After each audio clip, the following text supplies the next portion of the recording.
50% de chance do meu evento acontecer. Aqui, 50% de chance do meu evento acontecer.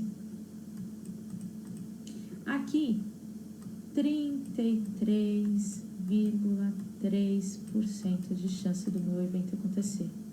E aqui, 100% de chance do meu evento acontecer. Como que eu cheguei na porcentagem? 1 dividido por 2, 0,5 vezes 100, 50%. 1 dividido por 2, 0,5 vezes 100, 50%. 1 dividido por 3, 0,3333333 é uma dízima periódica. Multiplico por 100. 1 dividido por 1 é 1. Multiplico por 100. Tudo bem? Vamos continuar. Inserir um número maior do que 6. Quando eu lanço um dado, existe um número maior do que 6? Não. Então, dentre as 6 possibilidades, nunca eu vou ter um número maior do que 6. Certo?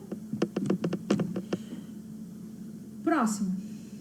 Um número é escolhido ao acaso entre os 30 inteiros, de 1 a 30. Qual a probabilidade do número escolhido ser par? Então, vamos lá. Eu sei que de 1 a 30 tem 30 números. Quantos desses números são pares? Você pode contar. Então, 2, 4, 6, 8, 10. 12, 14, 16, 18, 20. 22, 24, 26, 28, 30. Eu tenho 15 números pares. Simplifica 1 a cada 2. Ser ímpar, mesmo pensamento. Ser primo, quais são os números primos entre 1 e 30? Lembra que eu falei na aula anterior para você pesquisar os números primos? Então, vamos só lembrar. Quem são os números primos? 2, 3, 5, 7, 11, 13, 17,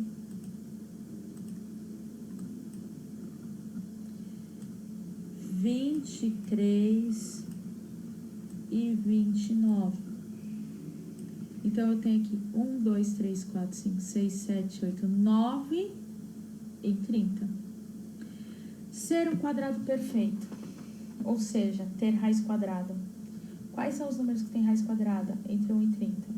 1, 4, 9, 16, 25. Então, são 5 em 30. Não esqueçam que vocês precisam simplificar, tá bom? Vamos lá. Exercício 3. Um número escolhido ao acaso entre os 30 inteiros. Qual a probabilidade do número escolhido?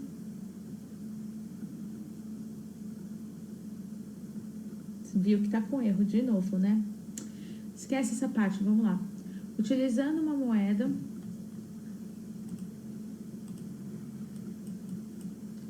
qualquer que possua duas faces distintas, cara e coroa, lance-a 200 vezes e anote o resultado na tabela abaixo. Em seguida, conte a quantidade de vezes que cada face apareceu e verifique a distribuição de probabilidade a seguir é correta para esse experimento. Cara e coroa. Então, você vai preencher, você vai lançar a moeda e vai preencher aqui. Depois que você preencher, você vai falar quantas caras deu e quantas coroas deu. E vai falar para mim, deu próximo daquilo que se espera? O que se espera? Se espera que, se a moeda não for viciada, a quantidade de caras e coroas sejam muito próximas. Tudo bem? Exercício 4. Em uma urna, 7 bolinhas, sendo 2 vermelhas e 5 azuis. Retirando uma bolinha aleatoriamente, calcule a probabilidade da bolinha sorteada ser da cor azul. Gente, é a mesma coisa que a gente já tinha feito. Quantas bolinhas azuis tem? 5. 5 em? Quantas bolinhas tem aqui dentro? 7. Essa é a probabilidade. 5 em 7. Acabou. Em uma determinada região do país, uma pesquisa realizada com 500 pessoas para verificar a incidência de hipertensão e diabetes revelou: 40% sofrem de hipertensão, 20% sofrem de diabetes, 15% sofrem de hipertensão e de diabetes simultaneamente. Todos os entrevistados tiveram a resposta validada. Sorteando uma pessoa aleatoriamente, determine a probabilidade de que ela não tenha hipertensão nem diabetes. Então, galera, aqui a gente vai ter que trabalhar com um conceito que vocês talvez tenham um pouquinho de dificuldade, que é o diagrama de Venn. O que acontece? Eu vou colocar aqui todo mundo que tem hipertensão, aqui todo mundo que tem diabetes. Vocês perceberam que tem um encontro nesse conjunto? Esse encontro diz respeito aos que sofrem de hipertensão e diabetes simultaneamente. Porque se você somar tudo isso daqui, vai dar uma pequena inconsistência, tá bom? Então, vamos lá. 15% sofrem de hipertensão e de diabetes simultaneamente. 20% sofrem de diabetes, já tem 15, sobra 5. 40% sofrem de hipertensão, tem 15, sobra 25. 25 mais 15, 40. 40 mais 5, 45. 45 para 100, 55. Então, eu tenho 55% das pessoas que não sofrem de absolutamente nada dessas duas doenças. Aí vem, sorteando uma pessoa aleatoriamente, determine a probabilidade de que ela não tem hipertensão nem diabetes. Calculei. 55%. Tudo bem? Vamos lá para o último exercício. Ou último exercício não, última página. Mariana revelou inovar e utilizar um dodecaedro como dado em jogo de tabuleiro. Para isso, ela enumerou as faces desse dodecaedro de 1 a 12, como mostra a figura. Determine a probabilidade de Mariana jogar o dodecaedro e na face superior aparecer o número primo. Então, vamos lá, de novo. Quem são os números primos? Presta atenção.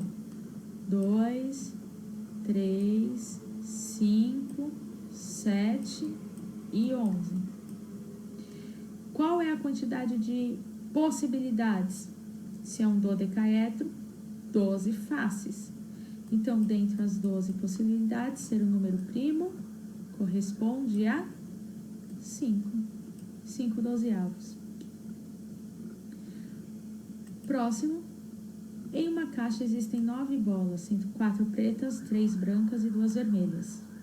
E uma dessas bolas é retirada ao caso dessa urna. A probabilidade de que essa bola retirada não seja da cor branca é igual a não ser da cor branca. Significa que ela é preta ou vermelha. Então, significa que eu tenho 6 em 9.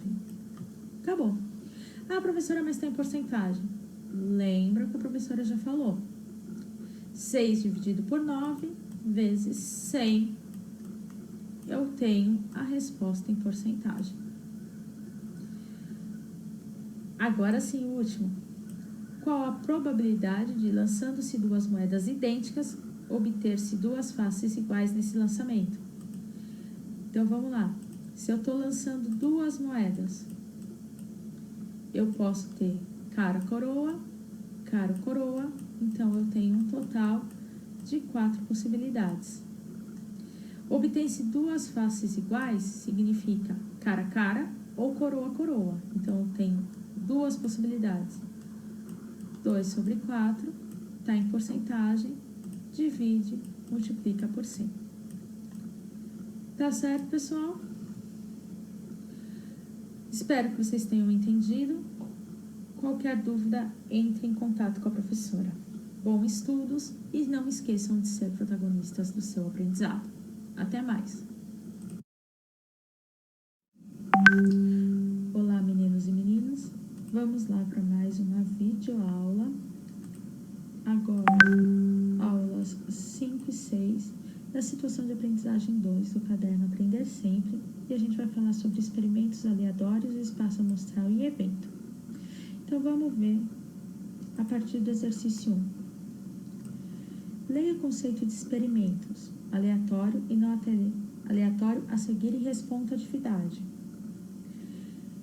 Há 2 tipos de experimentos. Aleatório é aquele que, quando realizado sobre condições idênticas, não é possível prever a priori o resultado particular que irá ocorrer, e sim o conjunto de possíveis resultados. Não aleatório é aquele que, quando realizado sobre determinadas condições, é possível prever o resultado particular que irá acontecer. Classifique os seguintes experimentos em aleatórios e não aleatórios. Então, vamos lá. Lançar uma moeda e observar a face voltada para cima. Essa situação, ela é aleatória ou não aleatória? Olha o exemplo que ele colocou aqui. O lançamento de uma moeda é aleatório. O lançamento de uma moeda é aleatório ou não aleatório? Um corpo colocado a 200 metros de altura e depois de solto cai por ação da gravidade. Isso é um evento aleatório ou não aleatório? Presta atenção nos exemplos. Item C. De uma urna contendo 10 bolas verdes e 8 bolas azuis, selecionar uma bola e observar sua cor. É aleatório ou não aleatório? Lançar um dado e observar o número de face voltado para cima. É aleatório ou não aleatório?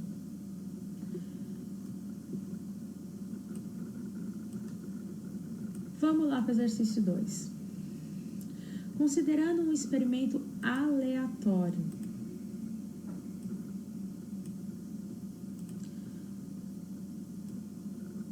do lançamento de 2 dados, presta atenção que o próprio exercício vai te dando dicas. Lá no exercício 1, tinha para você responder se o lançamento de um dado era aleatório ou não. E aqui ele fala, considerando o experimento aleatório do lançamento de 2 dados. Então, você já tem a resposta do exercício anterior aqui, hein? Mas vamos continuar. Um azul e um verde. E da anotação dos resultados obtidos em cada lado, responda aos itens seguintes. Escreva todos os possíveis resultados desse experimento aleatório no espaço amostral. Então, o que ele quer que você faça aqui?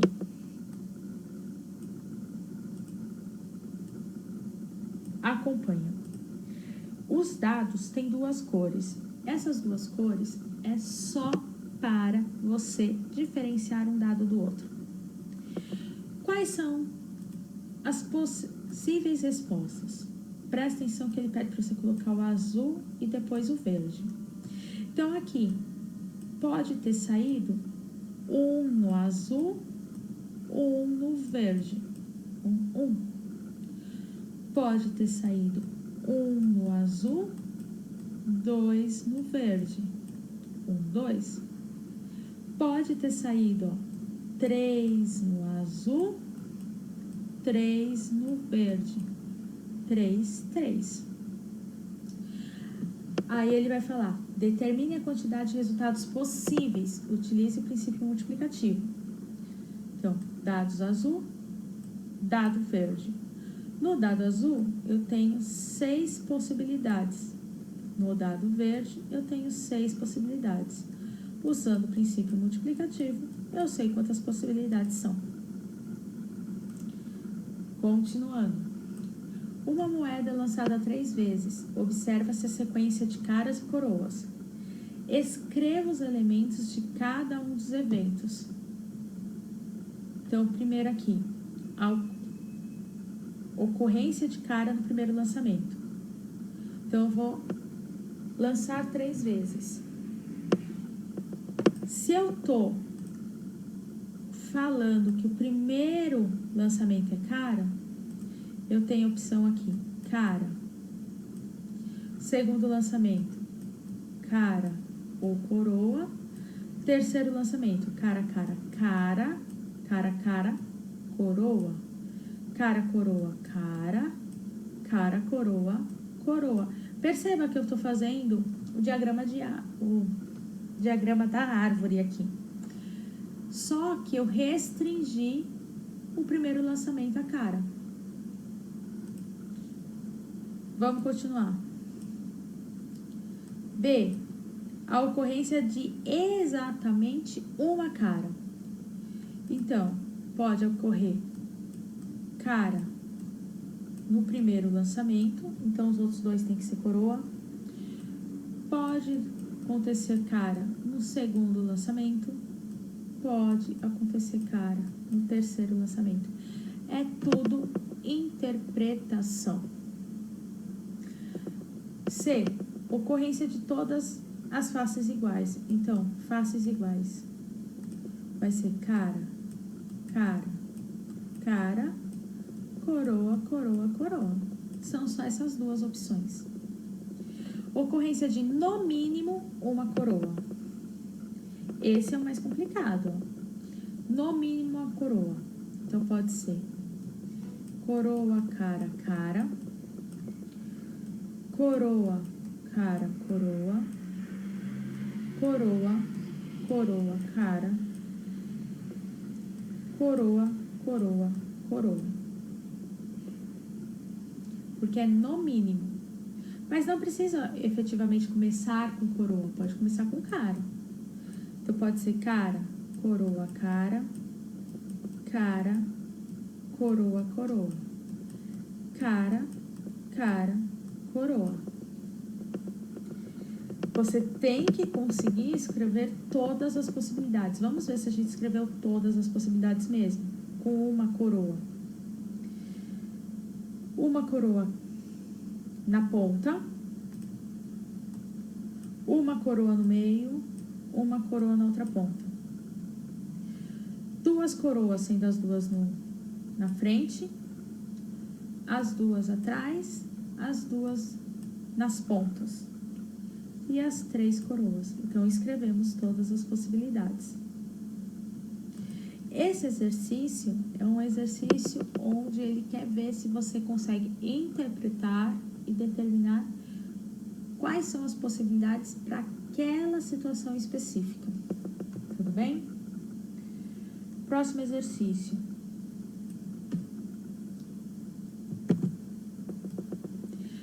Durante a aula de matemática, o professor escreveu a seguinte situação.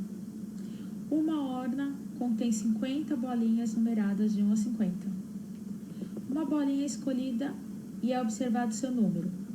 Considerando o espaço amostral, descreva os seguintes eventos. O número obtido é par. Então, o que eu vou escrever aqui? Se o número obtido é par, o conjunto A diz respeito aos números 2, 4, 6, 8, 10, até os 50. O número obtido é ímpar. Mesma coisa. Mas aqui eu já vou colocar o conjunto B, né? Quem é os ímpares? Vou deixar vocês terminarem. E o último